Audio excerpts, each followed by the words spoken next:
A lot of this isn't going to make sense to you, and I'm sorry about that. I'm just going to start at the beginning, with the house.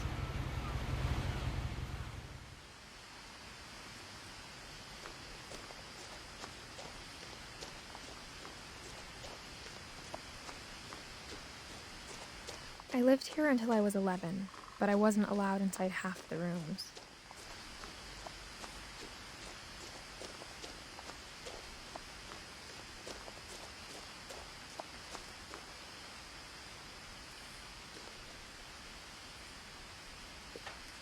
Inside the mailbox were bills from 7 years ago, marked urgent, open immediately.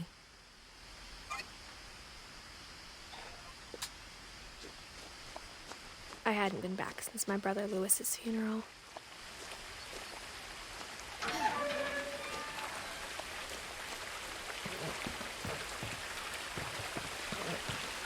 In her will, my mother left me a key, but didn't tell me what it unlocked.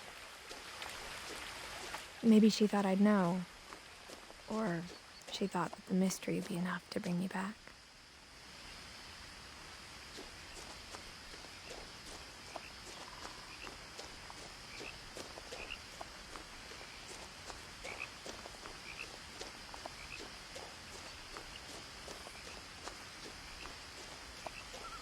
No one had driven this way in a long time, but I saw a few hoof prints.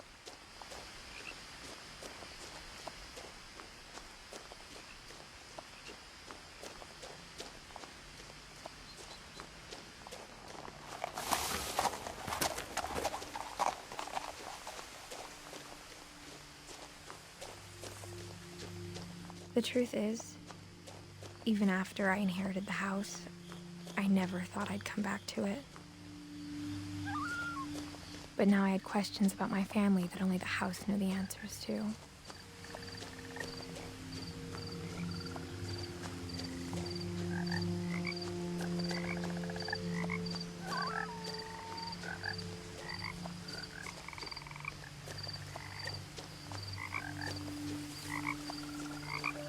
The house was exactly like I remembered it, the way I'd been dreaming about it.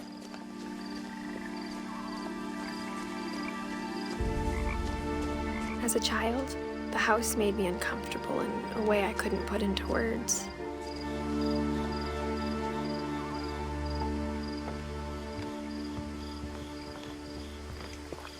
I asked Edie once about the dragon in the pond. She said it had killed her husband. I was 6. It seemed like an odd joke to me, even then.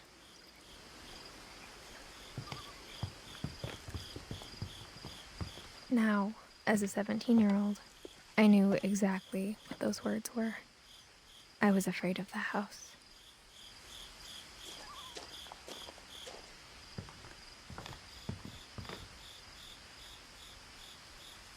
I hoped the key might unlock the front door. It didn't.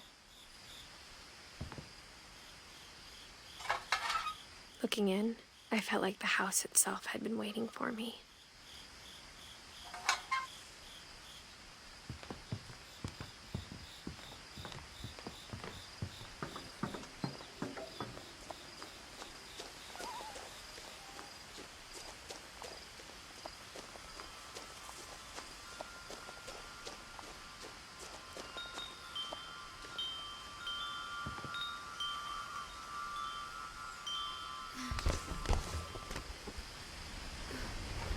Crawling through the doggy door used to be a lot easier when I was 11.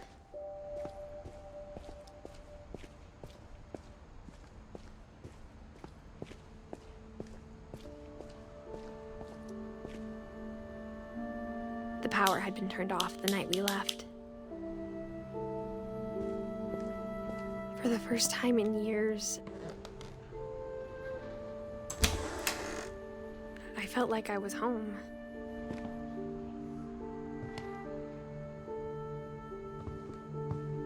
But instead of a family, there were just memories of one. Like how after Louis started working at the cannery, we all got sick of eating salmon. Except our cat, Molly. Or how only one restaurant would deliver to our house, so we had Chinese a lot.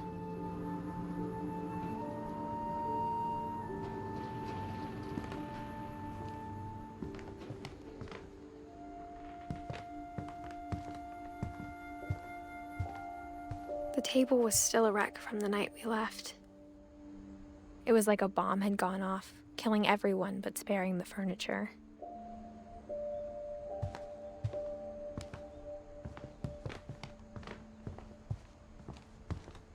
My mom was the only one of us who could imagine Great-Grandma Edie living in a nursing home.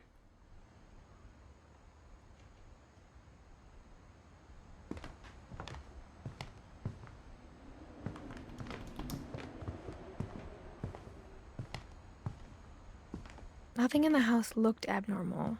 There was just too much of it, like a smile with too many teeth.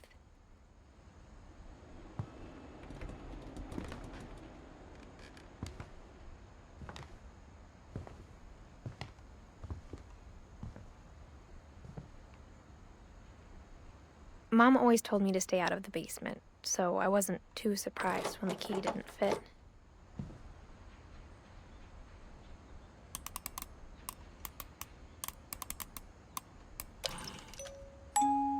Great-Grandpa Sven built a music box for Barbara, along with the rest of the house.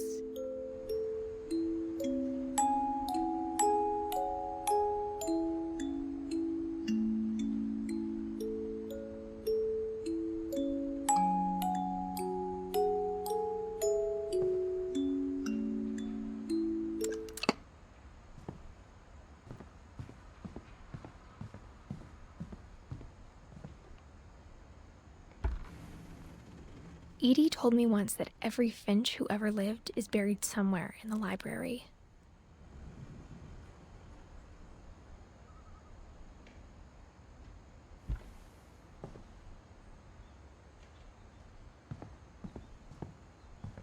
My mom wasn't much of an optimist, but she never stopped believing that my brother Milton was alive.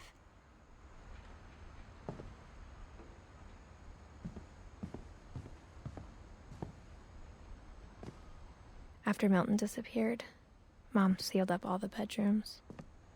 Then Edie retaliated and drilled peepholes.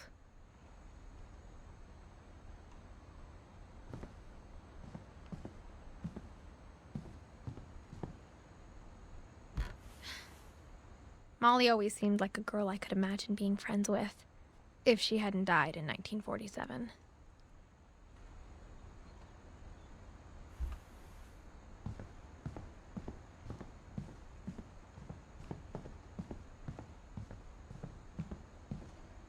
Whenever people ask me about my family, the first thing they always want to know about is Barbara.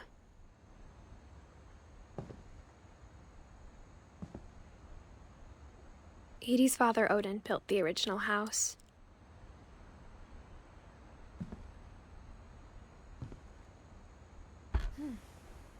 Barbara was a child star for 2 years, until America grew out of it.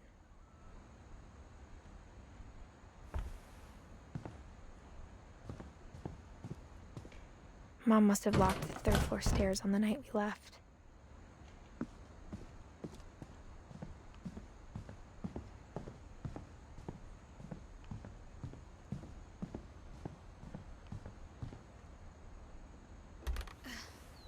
My Grandpa Sam spent 7 years sharing a room with his dead brother, Calvin.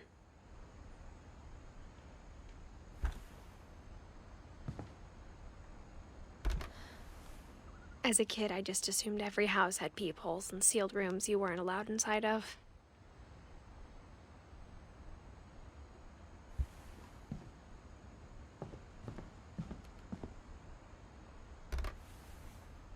The last time I was in Edith Sr.'s room, I was 10 and she was painting my portrait.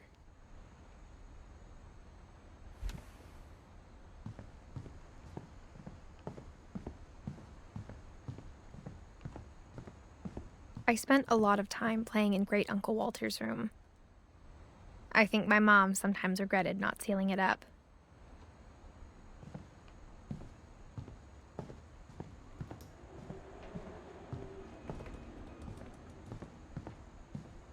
Lewis told me there were secret passages, but I never believed him.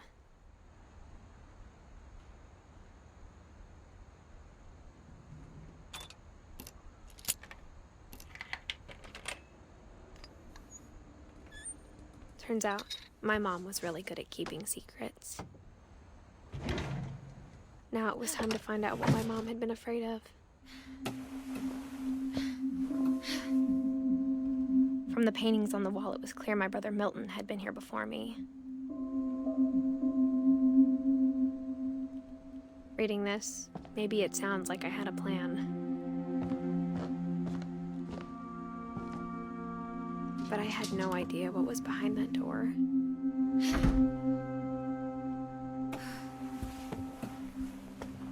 Just like I had no idea where all this was gonna lead. I grew up looking at Molly's room through the peephole.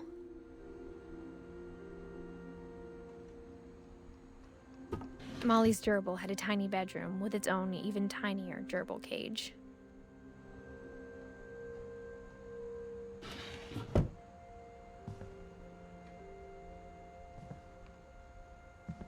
Being inside for the first time, I felt like I'd stepped behind a painting.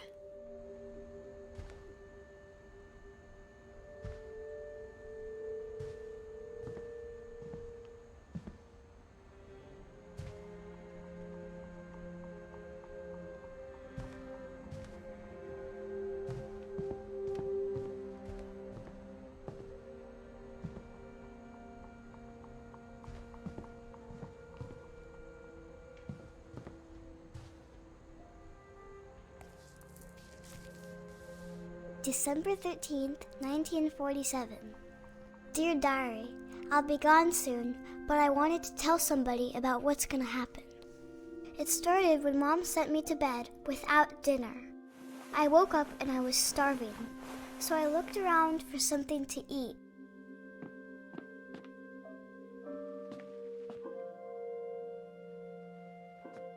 My Halloween candy was all gone.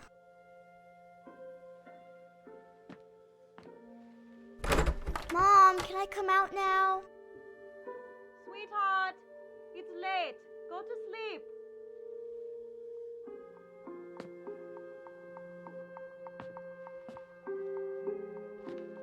The gerbil food was dry, but I didn't mind it.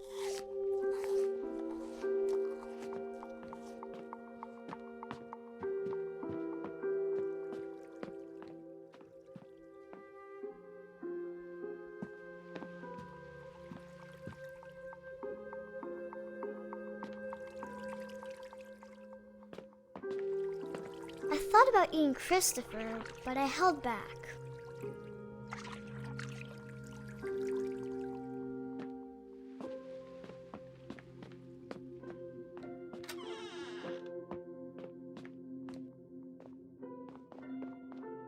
I kept eating and eating.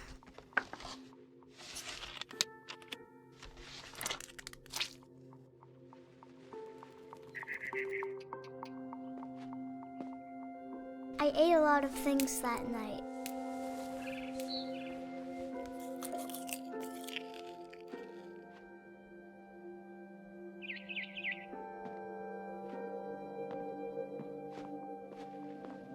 Then I heard chirping outside my window.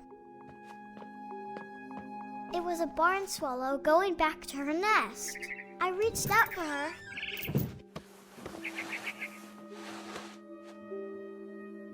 And suddenly, I was a cat.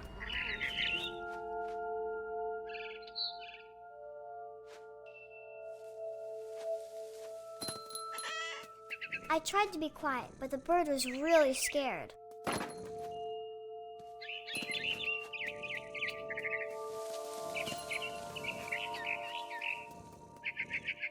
Mom and Dad didn't even look at me.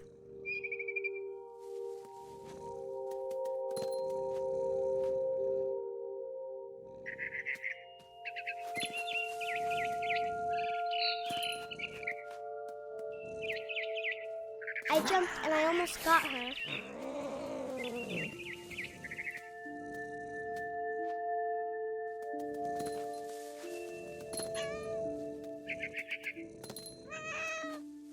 I could tell she was getting really tired. Now I was up in the big tree. I promised Dad I wouldn't climb it anymore. All I cared about was eating that mama bird.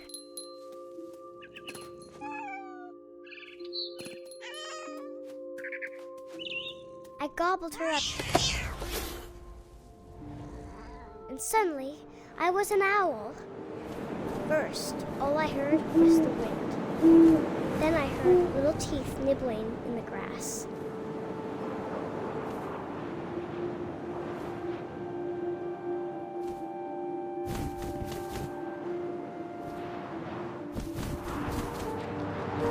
Rabbits.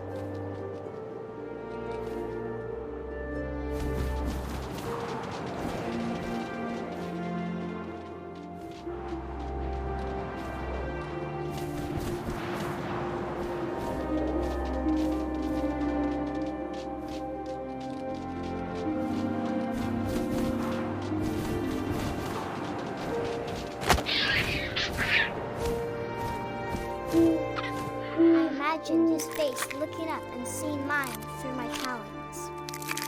I swallowed him up, and I didn't chew one bit. Then I flew off to find something bigger.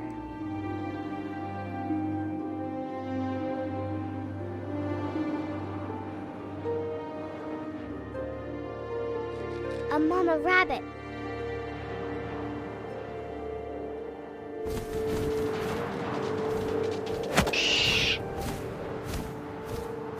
She was almost too big to carry.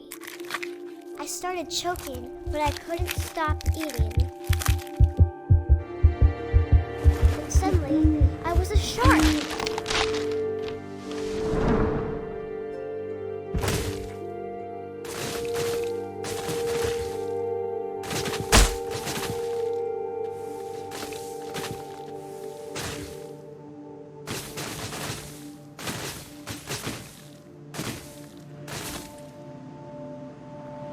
I rolled off a cliff and into the ocean. Now, I was hungrier than ever.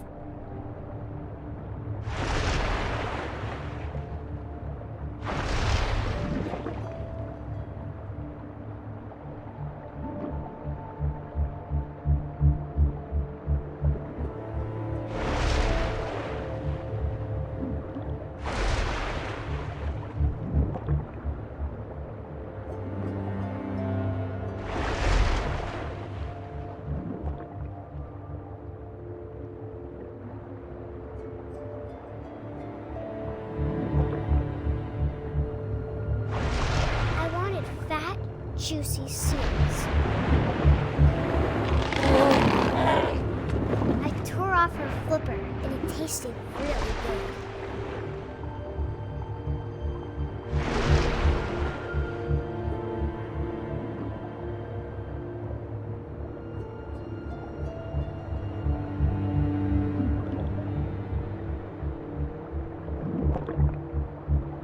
I grabbed on tight. I was so hungry, I jumped out of the water. When I opened my eyes, everything had changed.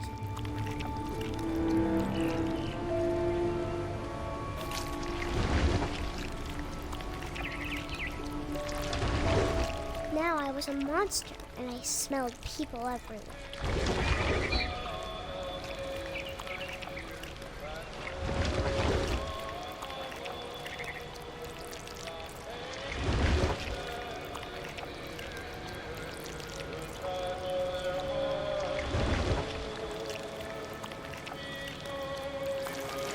I was big, but I moved real quiet.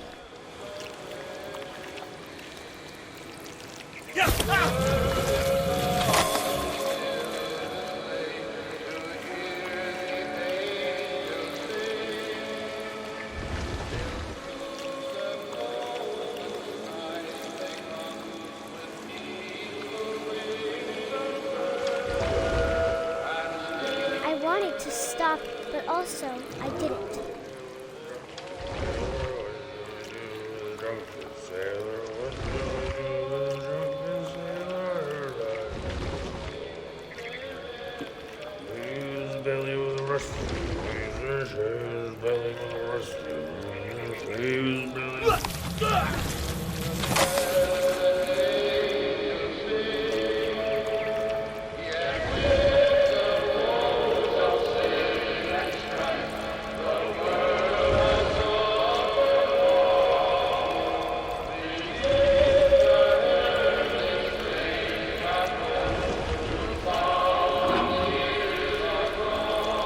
After the last passenger, I was still hungry.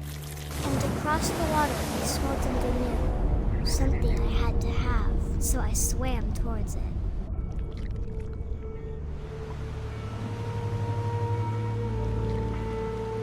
I slithered onto the sand, and the good smell went into an old pipe.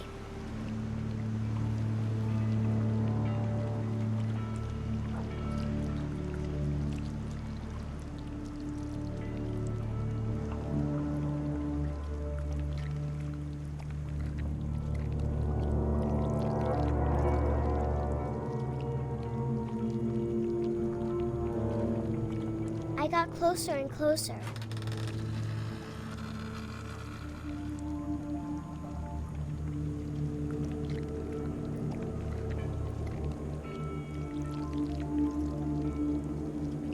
All of my stomach started growling. And suddenly, I was me again. I held my breath for a long time, but I couldn't hear anything. I think it's waiting for me to fall asleep. But it's not going to wait much longer. It needs to feed, and we both know I will be delicious.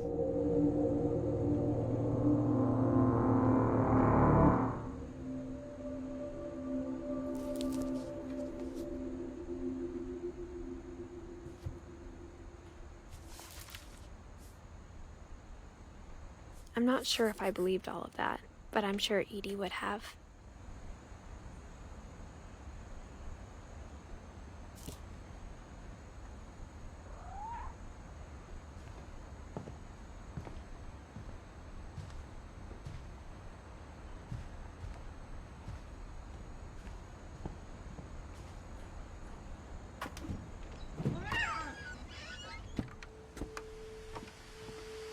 This will be obvious later, but my mom never told me any of these stories.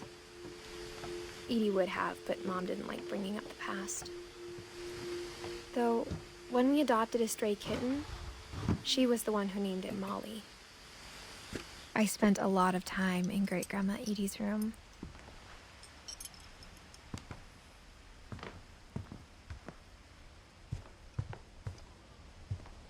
We got along, and it was a good place to hide from my mom.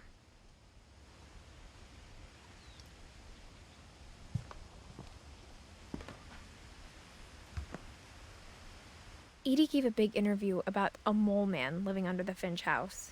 My mom was furious.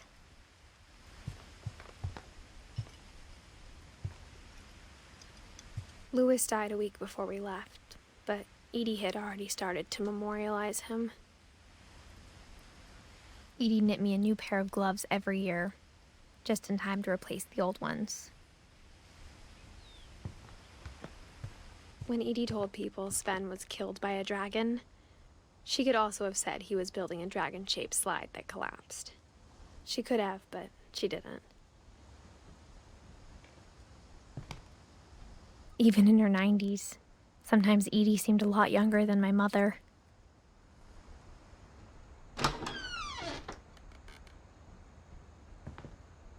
The only trace Grandpa Sam's first wife, Kay, left on the house was the pink bathroom. It was a pretty big trace.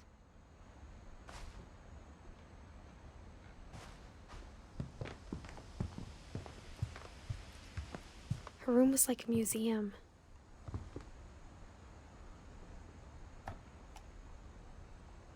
For 500 years, the Finches have been famous throughout Norway for their fortune.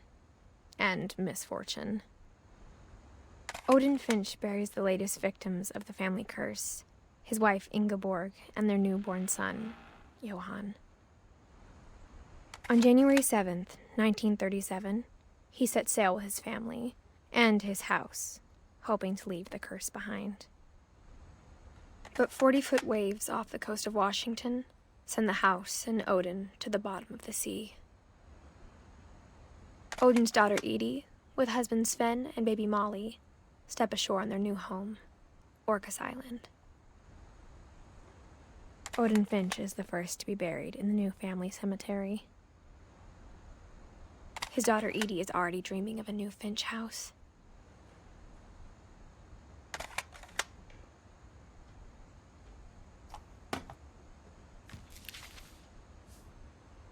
Whatever's wrong with this family, it goes back a long ways.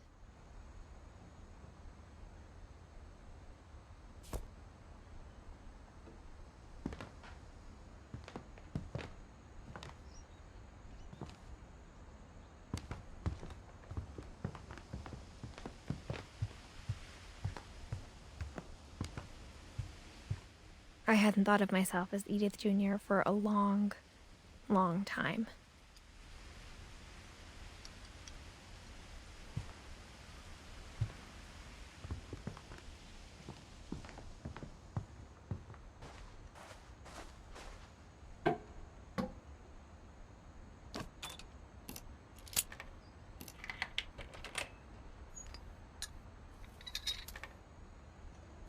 There's a secret in this bathroom.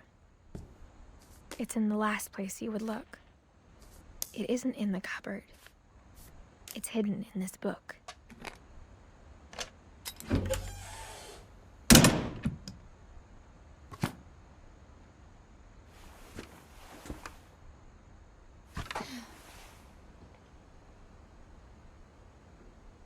Sven gave Sam an old camera he'd refurbished. He never put it down.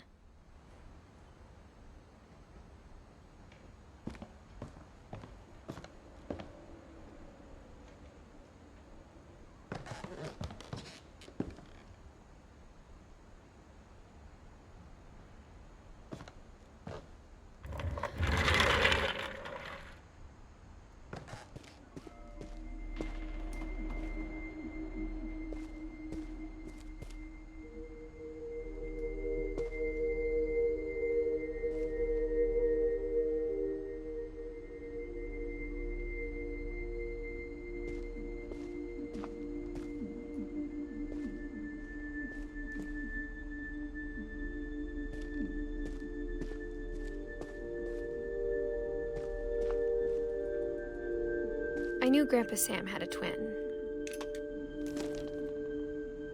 and that he never talked about him. I guess my grandpa didn't like history any more than my mom did.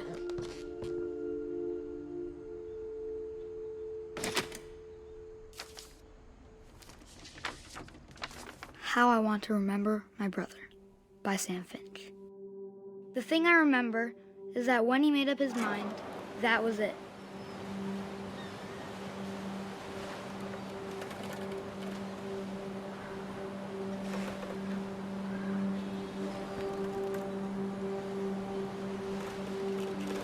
My brother said he'd die before he ate another mushroom, and he did. At Barbara's funeral, we swore we'd never be afraid again, and he wasn't. I think Calvin always wanted to fly. Sam! Calvin! Dinner's ready! Coming! But that day, he finally made up his mind to do it. I told him going around was impossible. Maybe if I hadn't said that, Calvin! I'm not gonna tell you again! maybe if the wind hadn't picked up, then maybe he'd still be here. But I doubt it. I think he'd already made up his mind. That's what I want to remember about my brother.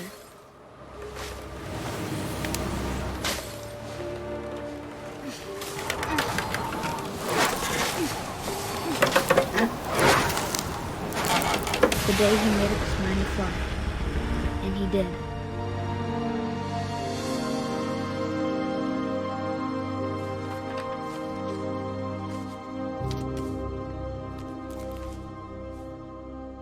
Calvin's story felt strangely familiar. When I was younger, I remember trying to do the exact same thing.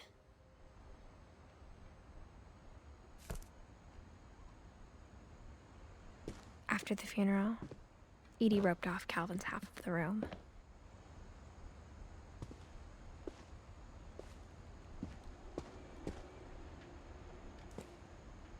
Mom said Grandpa Sam enlisted at 18 and never set foot in the room again.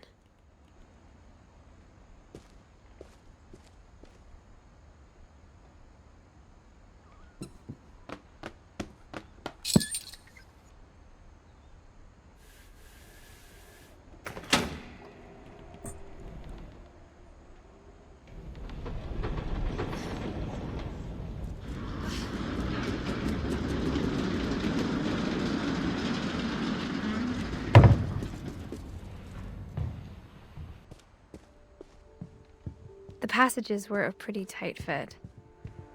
They'd obviously been built for smaller hands and bellies.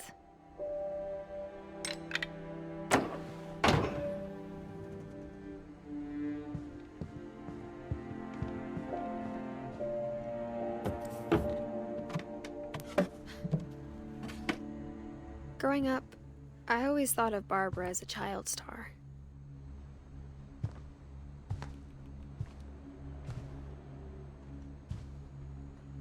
I never thought about how hard it must have been for her afterwards.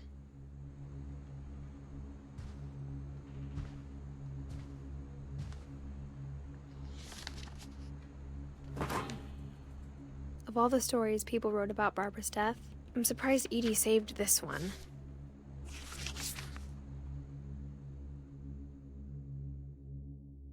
Old Jack here with another ghastly tale inspired by America's most unfortunate family.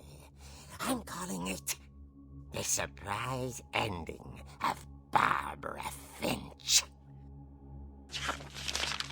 As a child star, Barbara was famous for her scream. Now at 16, she was all washed up. A has-been. But in a lucky break, she'd been asked to perform her signature scream at a local convention for monster movie fans. It was just the boost her career needed. Unfortunately, her scream hadn't aged well. Getting better. I think you just need the right motivation.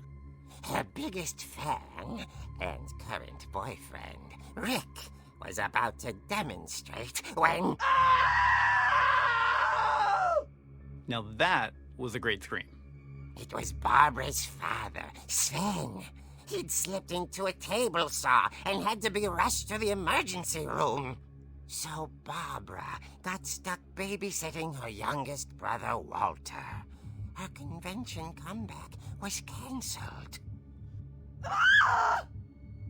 Okay, I'm hearing frustration, but I'm not hearing terror. What if I tried... A gang of hoodlums in Halloween masks have been terrorizing Orcas Island tonight. Police are urging residents to... That came from the basement. You're right! Also, I loved your delivery on that. Why is your basement door locked? Because my dad likes making puzzles and secret passages. There's a key hidden in the music box. The secret is to keep winding and winding until finally the key pops out. Thanks, babe. I'll be back in a sec. 20 minutes later, Rick hadn't returned. So Barbara went to look for him, right on cue. She reached for the music box. And as she wound the key, she listened for Rick, but the house was silent.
just trying to scare you to help you find your scream. Well, I'm not scared, Rick. I'm furious. Then act furious. All I'm getting from you now is that you're hurt and confused and She threw him out, but she kept a little something to remember him by. Barb, have you seen my other crutch? And she was still holding it when she fell asleep watching the late picture show. Hours later... Barbara! Walter, what's going on up there? Ah! Okay, I'm coming up, but if this is a trick, you're dead, Walter.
Was coming from inside the house.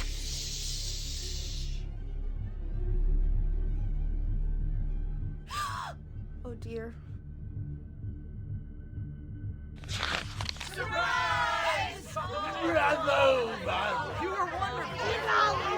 monsters had come to surprise her. For Barbara, it was a dream come true. Then she saw what kind of monsters they were, and she realized what was about to happen. She was going to be famous. And with her final breath, Barbara Finch gave the performance of her life.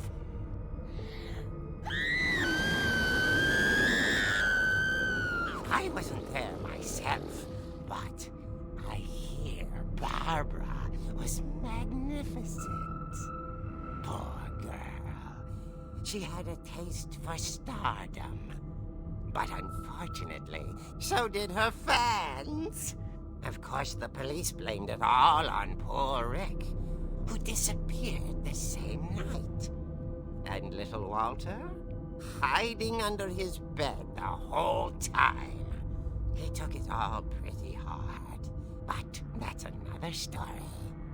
As for Barbara, tucked inside the music box is all they ever found of her. Her ear. Now that's what I call a real eerie tale.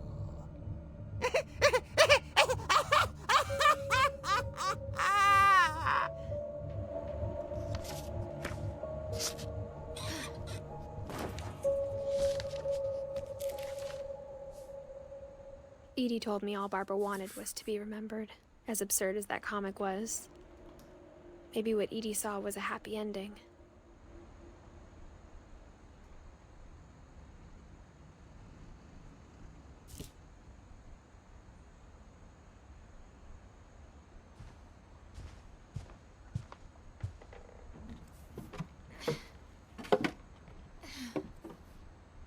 I guess now I know why Mom didn't like me playing with the music box.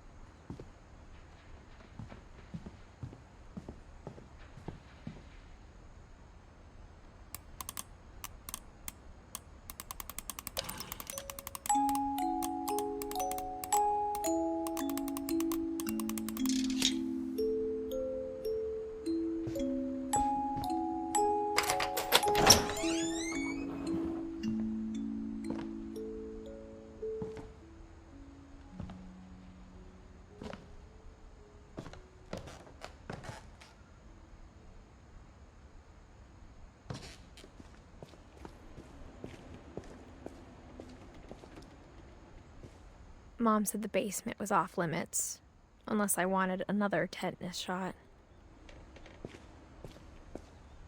I saw Edie sneak down to the basement once, carrying packages. I thought maybe she was hiding presents.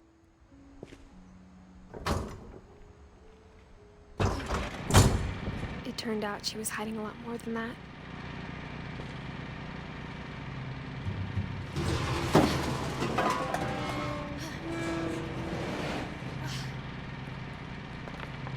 I remember asking Mom once about where Walter had gone. She said after Barbara died, he got as far away as he could.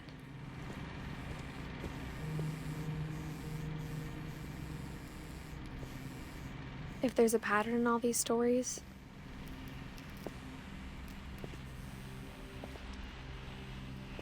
I think it's that none of us has gotten very far.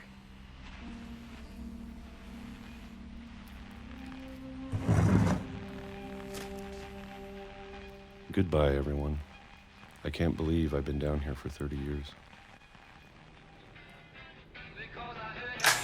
On that first day, after the shaking started, I didn't think I'd survive a week.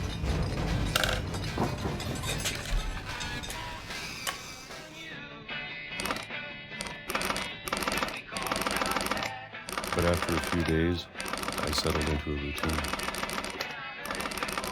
That's what kept me sane.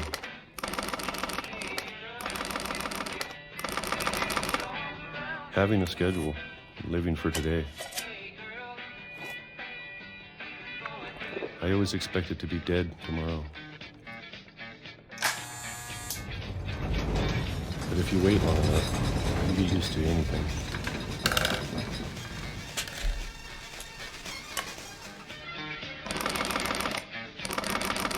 Even a monster on the other side of the door starts to feel normal. Almost friendly.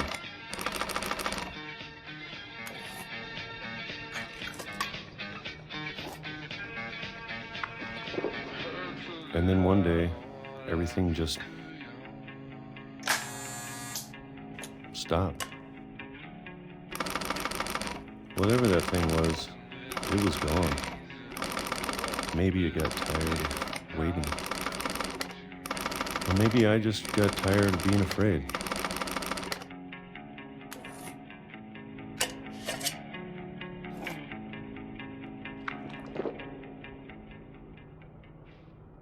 It's been a week now, the longest in 30 years.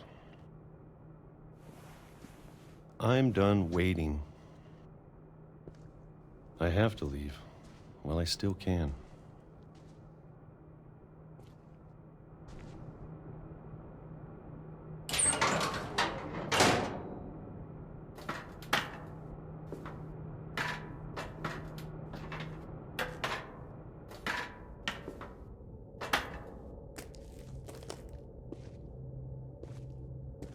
I know it's out there, somewhere.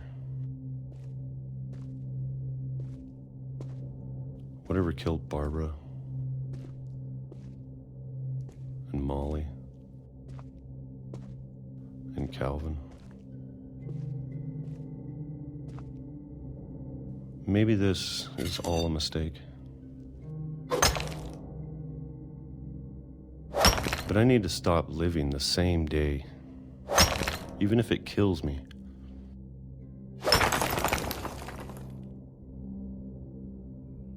Whatever's out there, I want you to know I'm ready for it. I'm going to appreciate all of it, especially the food. I don't mind if I only have a year left, or a month, or a single week. I'd be happy with one new day. I can already imagine the sun on my face.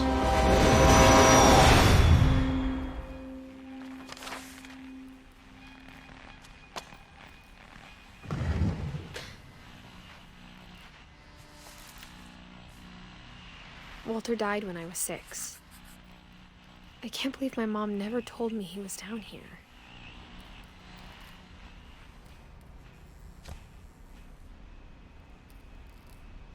I'm sure my mom was trying to protect me.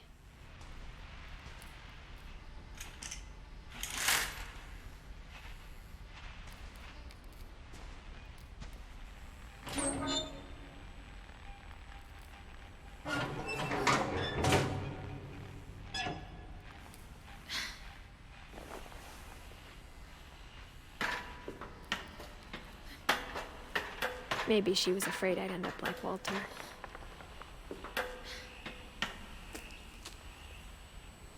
But if she never told me about an uncle under the house, I can only imagine what else she was hiding. I don't want to make the same mistakes she made, trying to bury something that's still alive. Now that there's only one of us left, or maybe 2, I thought it was time I heard the stories for myself and found out what happened to everyone else.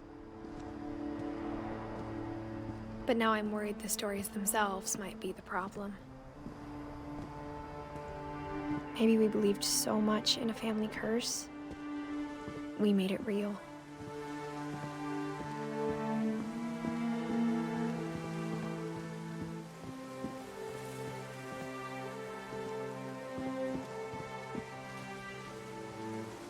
I don't know if I should even be writing this.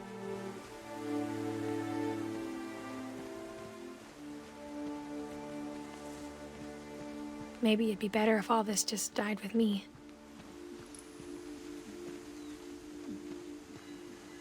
But I thought you should know about your family.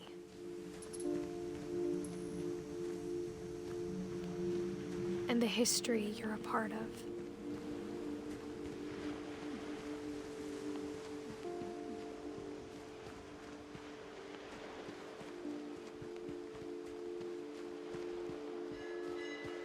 Though to be honest, I feel as lost as you probably do right now. I think the people in these stories believed them, for what that's worth.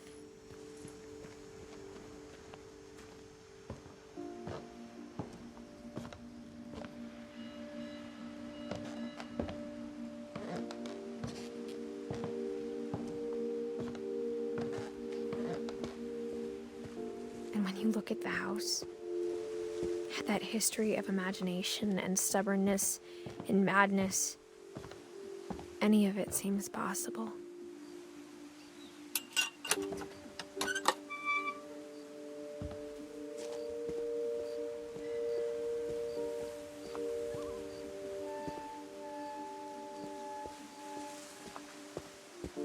I think we've been surrounded by death for so long, we've just gotten used to it.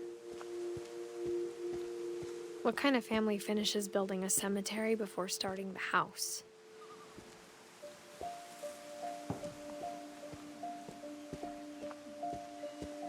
It's embarrassing for me to admit this, but the pet cemetery made me more uncomfortable than the human one. 3 of the gerbils were mine, and 2 had been my fault.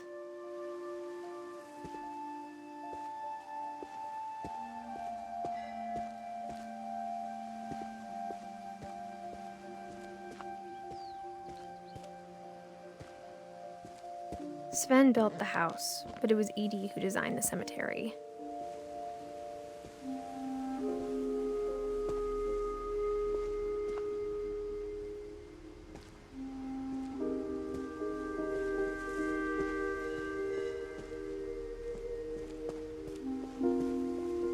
I'm sure Odin's monument had been Edie's idea. My mom was always trying to move on, but for Edie, the past never went away.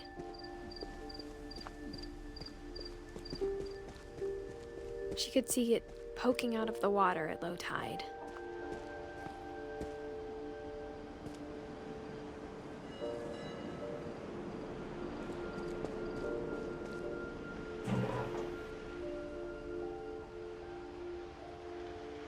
Edie said she dreamed about the old house every night.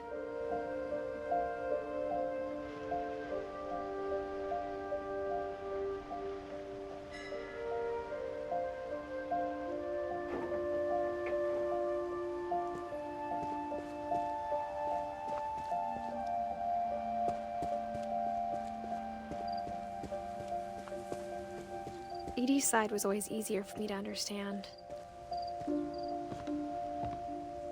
But the older I get, the more I can see where my mom was coming from. Her dad had been pretty strict, but it wasn't enough to save her brothers. She was just trying to do better.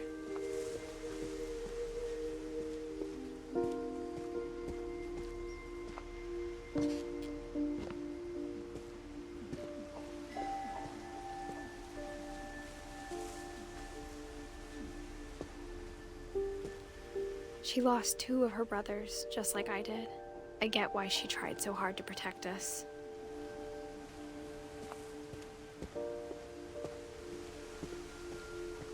There's so many things I wish I could ask my mom now. Part of me thinks this is what she wanted all along. For me to come back someday and find everything out for myself.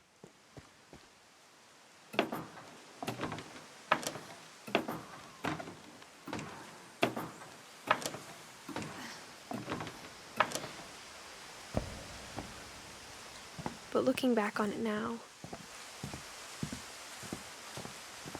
if she told me there was going to be so much climbing, I never would have come when I was 22 weeks pregnant.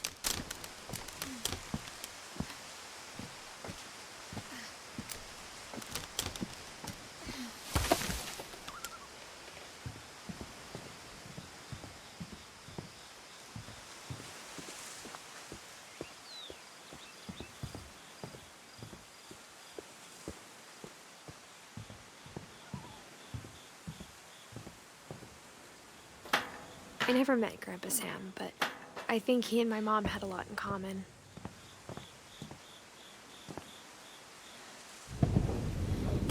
They were both pretty intense.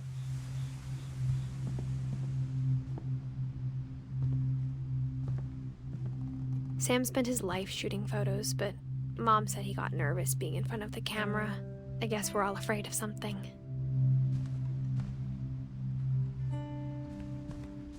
Instead of hiding from death, Sam seemed to go out of his way to meet it.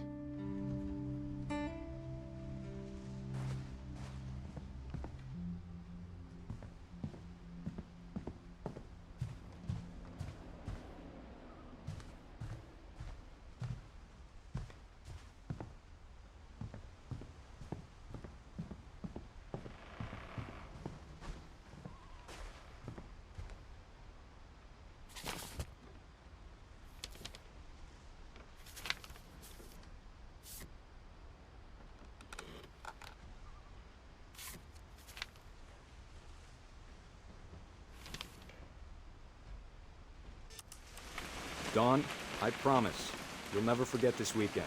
Yes, sir. These memories are gonna last a lifetime. Hmm? Am I gonna have to shoot anything? It's a hunting trip, Dawn. Shooting is strongly encouraged. Perfect. It's gonna rain the whole weekend, isn't it?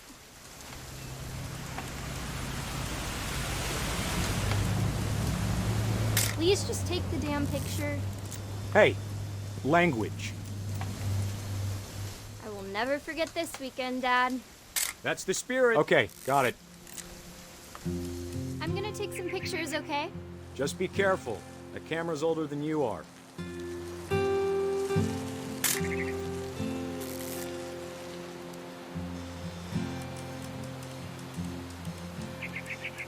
You're right, Dad. It's starting to clear up. Aw. Still freezing, though.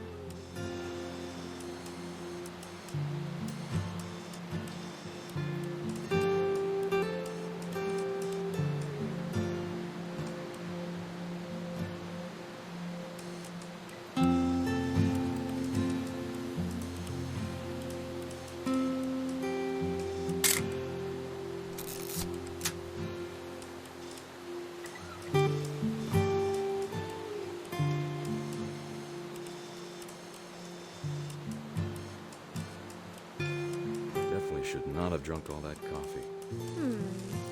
Hold still while I... Hey! That's a keeper. I'm just saying, I'm not always gonna be here, Dawn. You'll need to remember this stuff, if you want to survive. I'll be fine, Dad. You know who else thought he was gonna be fine? Some guy... Dad! Good eyes, Dawn.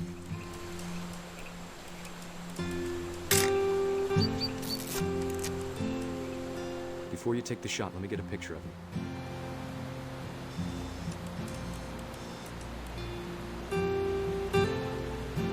Dad, I... Let me get behind you. Do I have to do this? Dawn, you don't have to do anything. But if you want to survive, you'll need to be strong. Great shot, Dawn!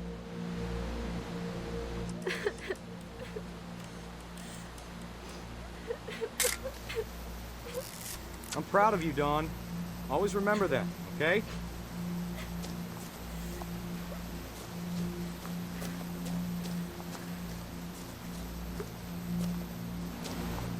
Sorry, Dawn. Just gotta reset the timer.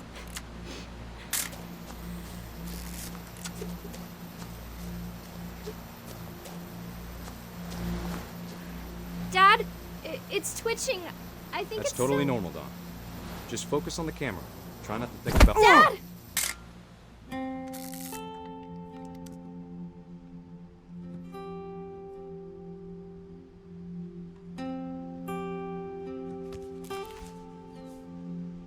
Of all these stories, that's the one I wish most that my mom had told me.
After Sam died, my mom and Edie got really close. They'd both lost a lot.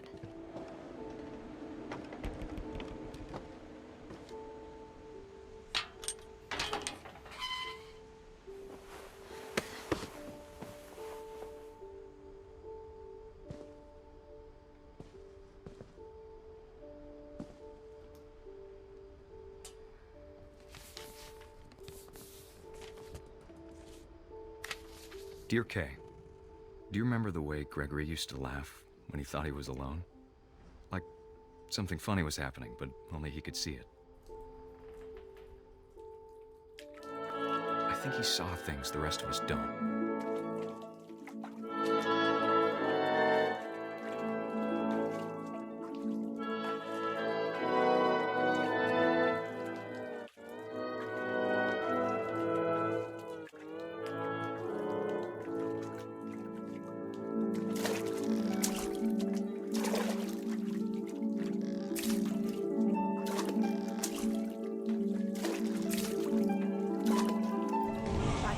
Gregory, it's time to... Hold on, sweetie. Hello? Sam, I told you I don't want to talk right now. I wonder what he saw.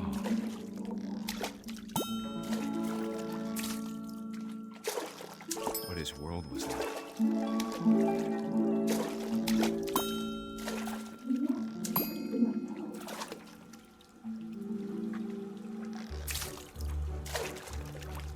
He reminded me so much of Calvin. Lost in his imagination.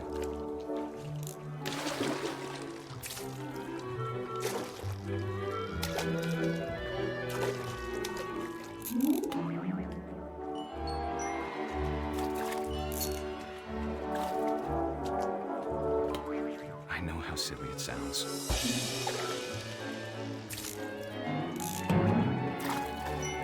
That I worried about a baby being too happy. But I could feel him slipping away. Sorry about that, Gregory. I know you did everything you could. Maybe if I hadn't called that night. Damn it. I wish he could have told us about the world he saw.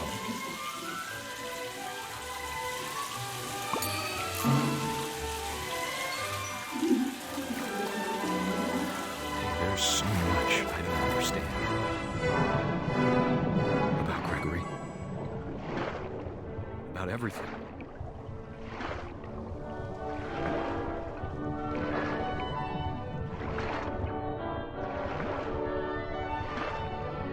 But I know what happened wasn't your fault.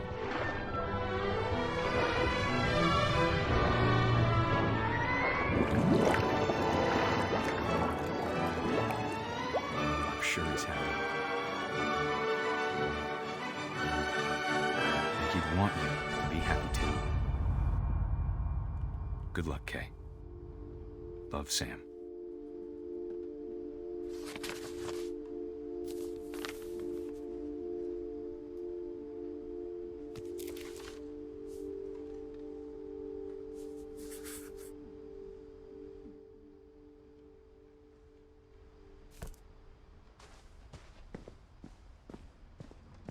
I can't imagine my mom ever writing poetry, and yet...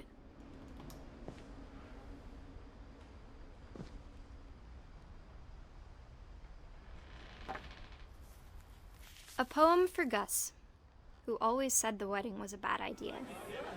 Our father never hit us kids, at least not very hard, before the day my brother said with teenage disregard that he'd be dead before he'd see a wedding in our yard.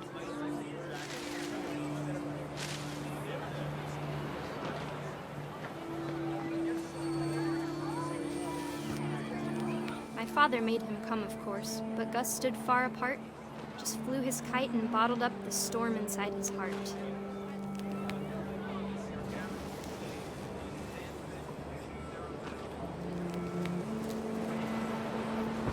I tried to talk him out of it, but though he'd never met her. We don't need a stepmom, were the words that I now pronounce you husband and wife. You may kiss the bride.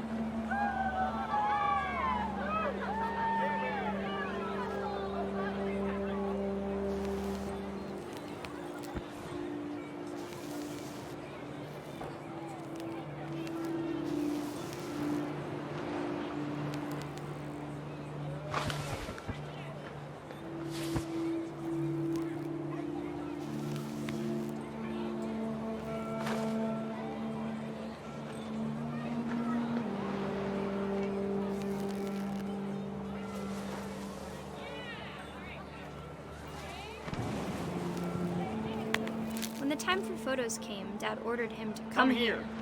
But Gus declined, and as a sign held up his middle finger.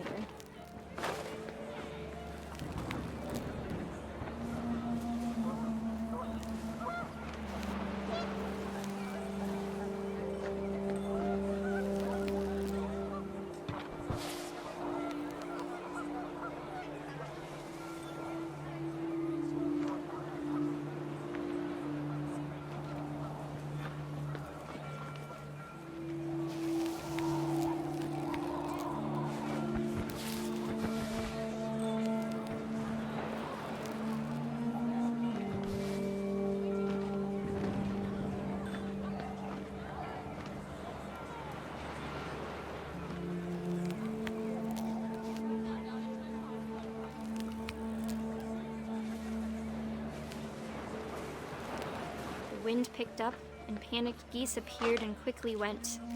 But all the humans did that day was go inside the tent.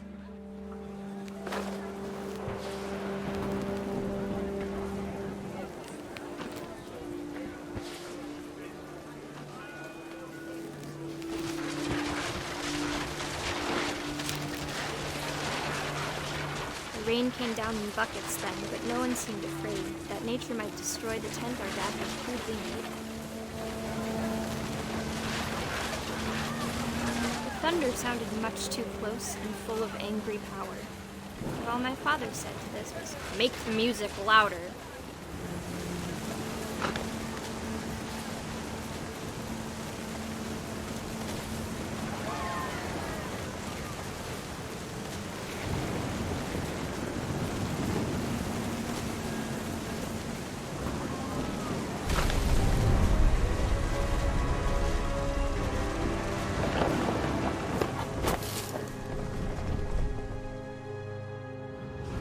I wish that I could truly say I thought about you on that day. Out there on the beach alone, just you, the wind, the sea, and foam. But I didn't, until we found you.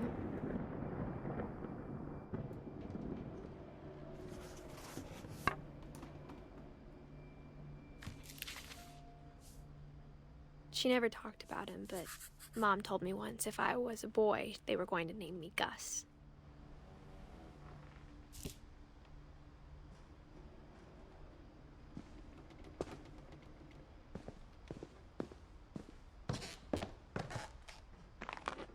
My mom moved up to the loft after her brothers died. At the time, it was as far away as she could get.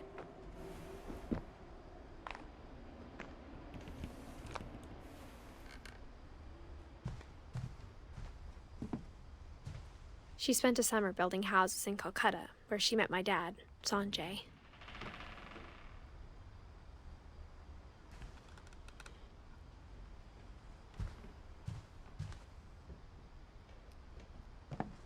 Religion was another thing my mom never talked about, but I think it helped her a lot after her dad died.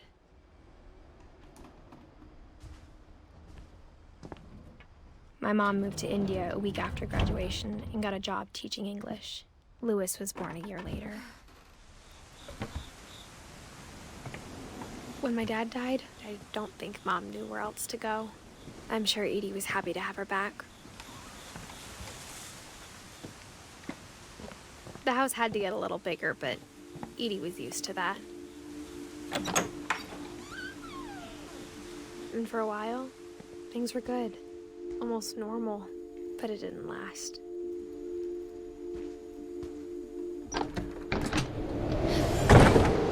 beginning of the end was Milton's 10th birthday, when Edie gave him a castle.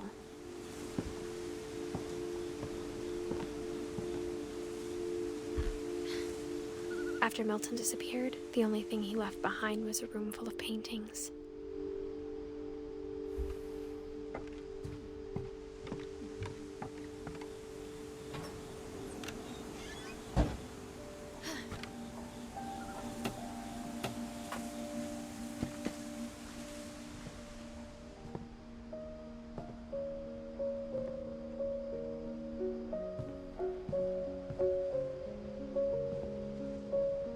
I think Edie was happy to finally have another painter in the family.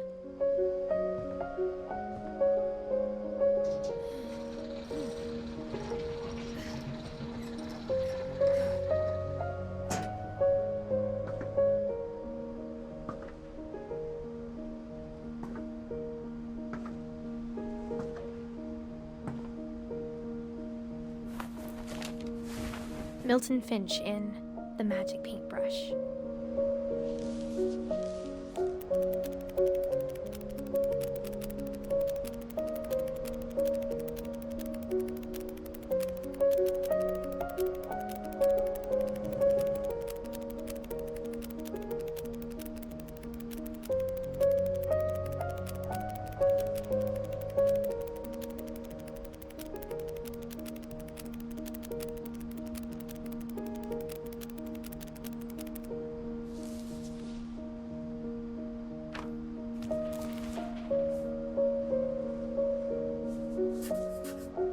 I was 4 when Milton disappeared.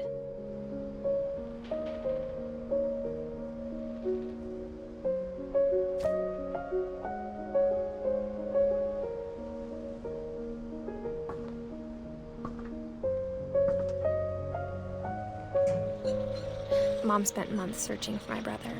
Then she sealed the doors.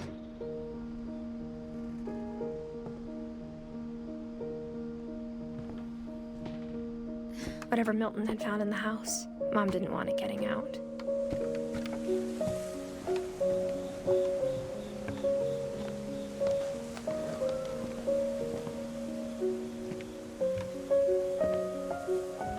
Mom definitely blamed Edie, but I think Louis blamed himself.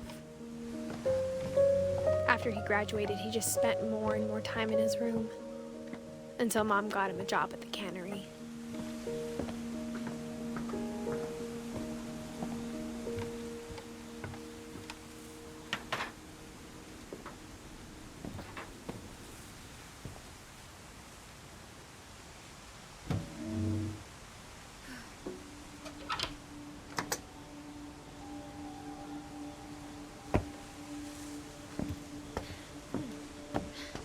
Louis's room smelled very, very familiar. That part of him lived on.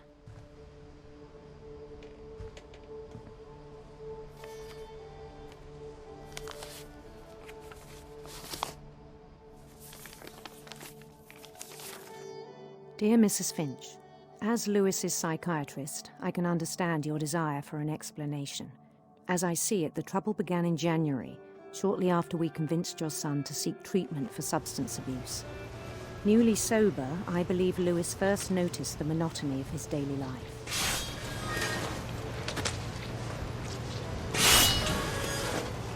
He kept working at the cannery, but he withdrew part of himself. In our sessions, I saw the same behavior. His mind began to wander. I asked him to describe it. He said he started small, imagining a labyrinth. He'd feel his way about. Then something moved. Bats and toads.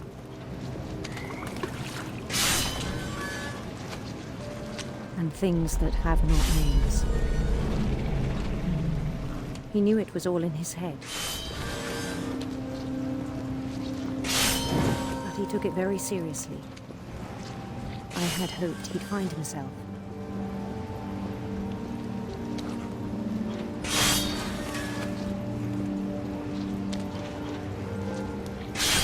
But he found something more.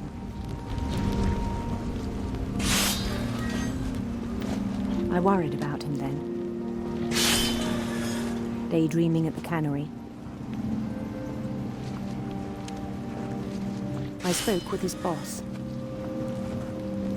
But he said Lewis had become a model employee. Methodical, tireless, focused. Like a whole new Lewis. So I let him go on.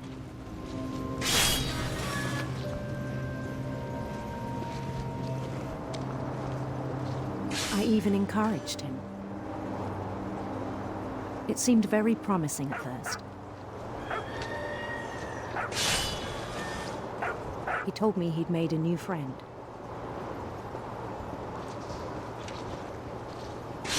On the edge of a city he named Lewis Topia.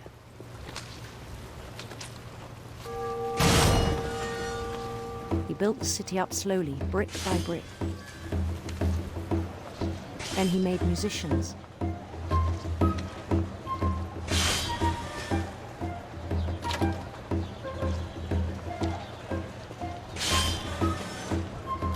And songs for them to play. He talked about starting a band.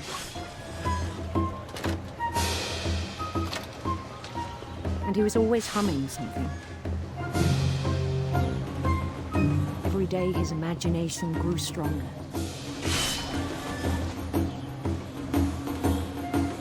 He no longer spoke at the cannery.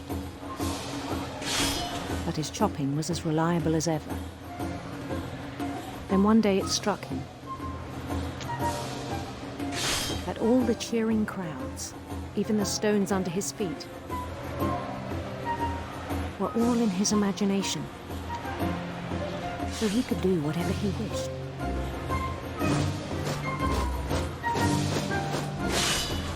He held an election for mayor. And he won. They begged him to stay, but his mind was already wandering. It became a game for him.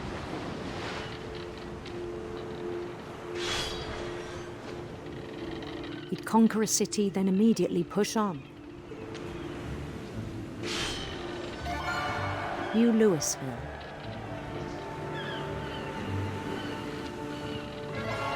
St. Louis. He started drifting away from our reality.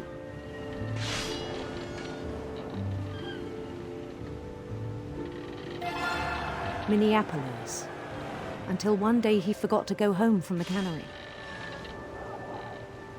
Even as his mother pleaded with him, part of Lewis kept sailing on.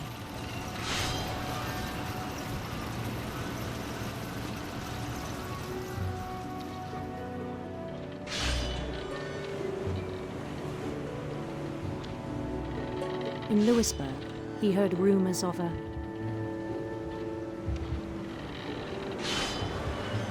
beautiful prince.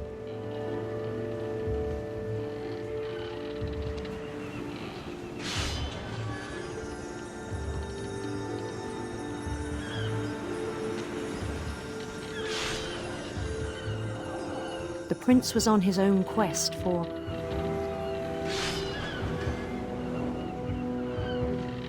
sinister serpents.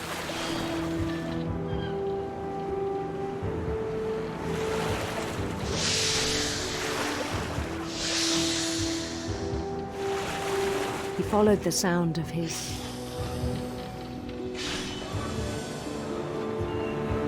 silver harp.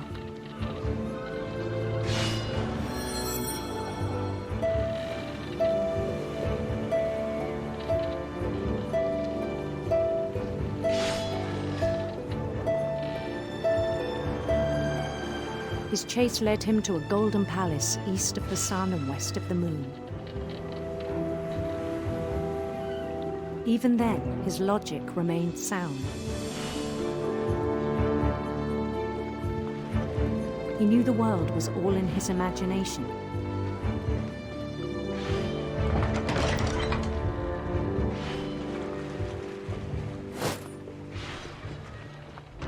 but he was so proud of having created it. In his own eyes, he'd become something greater than a king.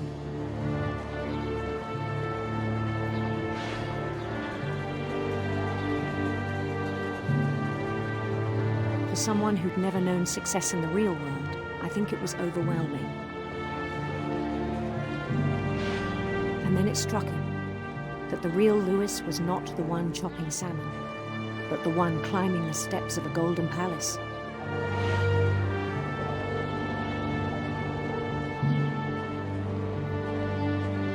My imagination is as real as my body, he told me. It was hard to argue with him.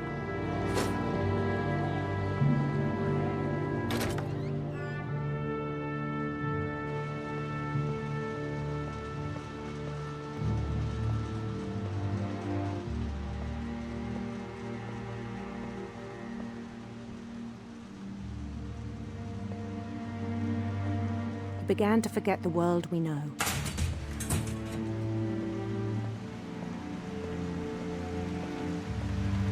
I think it pained him to remember Lewis, the cannery worker.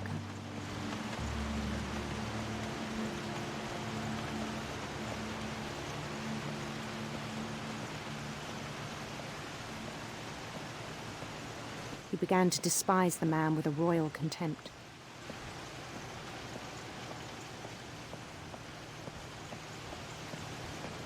I still thought I could save him.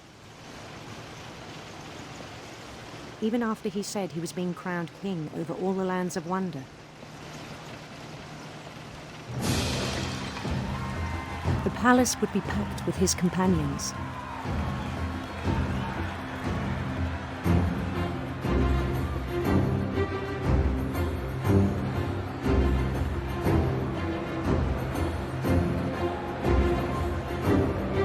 Including the wise Calico who'd insisted on advising him.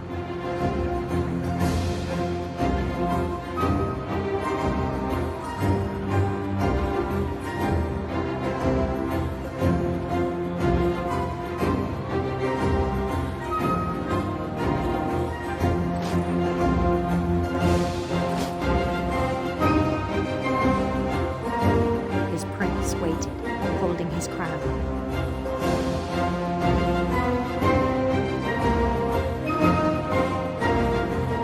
There was only one thing left to do.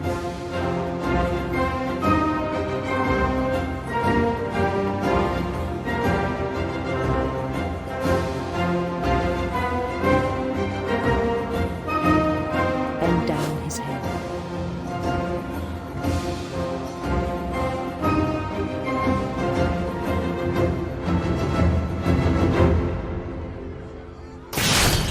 And the rest I think you know.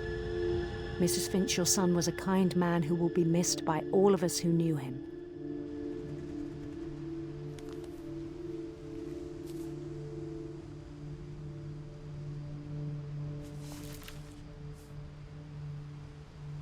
My brother was really cool. I wish you could have met him.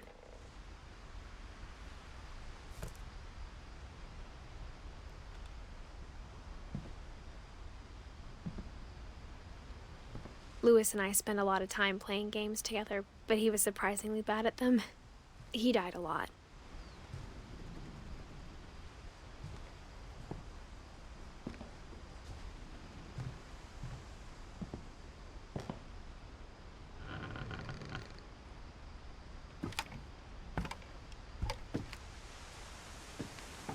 On the way back from Lewis's funeral, my mom told me to start packing. She waited until the day before we left to tell Edie. I'm not sure if she wanted to make it easier or harder.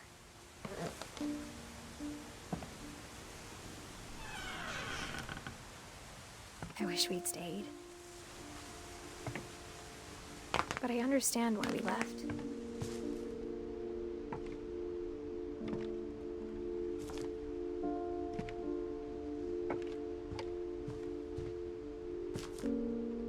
My mom ended up leaving everything behind.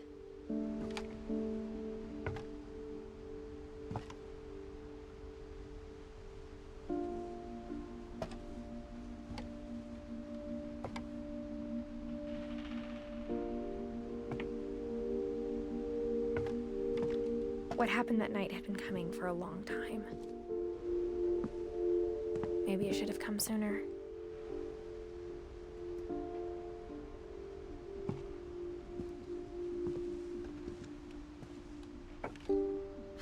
But it had to end one way or another.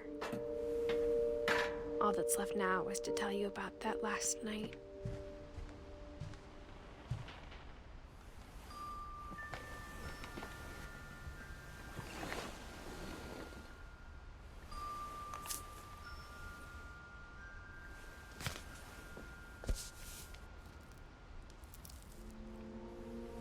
That whole last day, Edie just watched us pack and didn't say a word. Until supper, when she raised her glass and said, "To our final night together, and all our final nights apart." Grandma, you know what I said about alcohol. Some of your medications are very Edith, specific. I left a present for you in the hallway. Why don't you go open it? The grown-ups have to argue now. I'm sorry, you're right. We're all leaving tomorrow. Let's just enjoy our last... I'm not leaving. Edith, you're excused.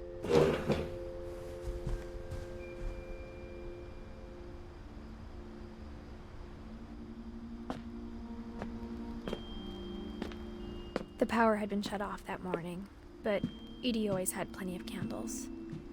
When my mom sealed the library, I don't think she knew about the other entrance, or that Edie had a key to it.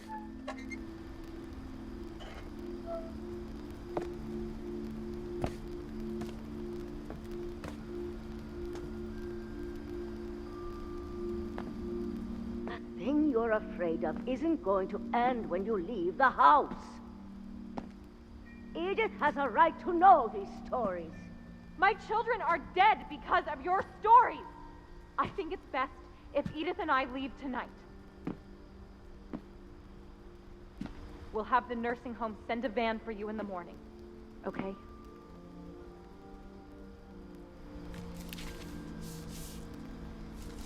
Dear Edith, there's so many stories I wish I could tell you, but there's only time for one. This is about what happened on the night you were born. That night, the tide went way, way out. It was the first and last time I ever saw the old house aground. There'd been an earthquake out in the middle of the ocean. They called it the lowest tide in 1,000 years. God, it smelled awful. You know, I've seen that house every day of my life.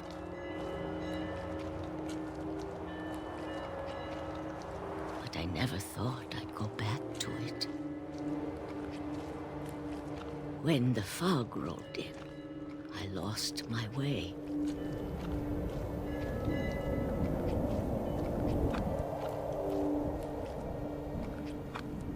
I got turned around.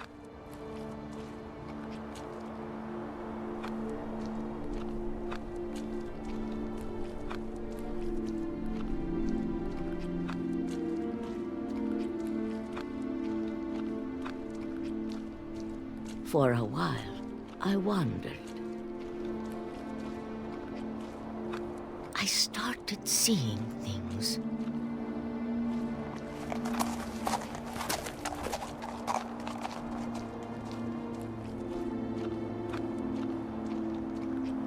Things I'd forgotten had ever existed.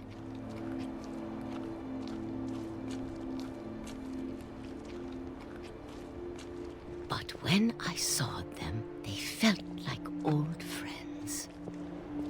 That night, a lot of things came back to me. Or maybe I came back to them.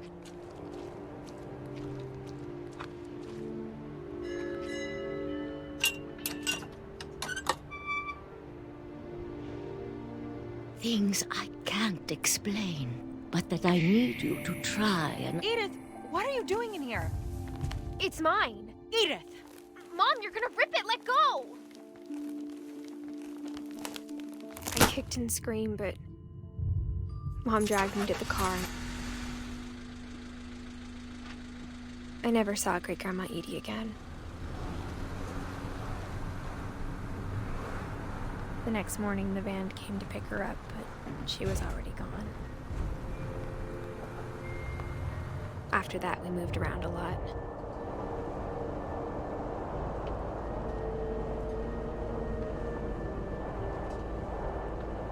We both tried to make the best of it.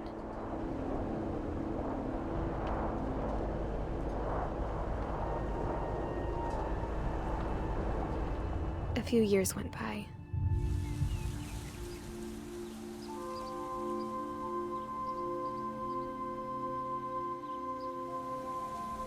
My mom didn't like to talk about it,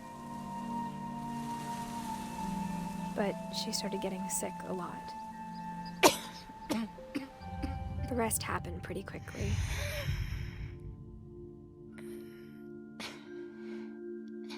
She got better for a while, and then she didn't. And then I was alone. The last Finch left alive.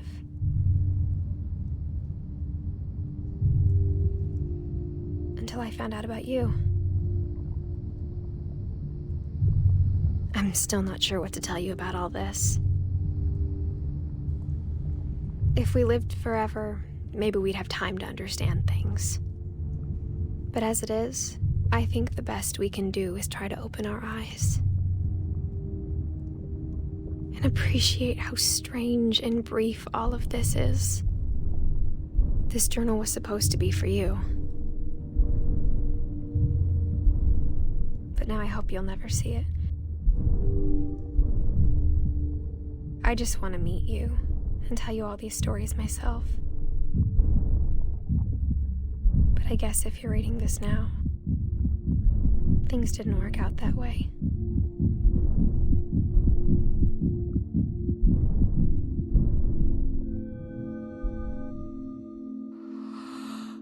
This is where your story begins. I'm sorry I won't be there to see it. It's a lot to ask, but I don't want you to be sad that I'm gone. I want you to be amazed that any of us ever had a chance to be here at all. Good luck.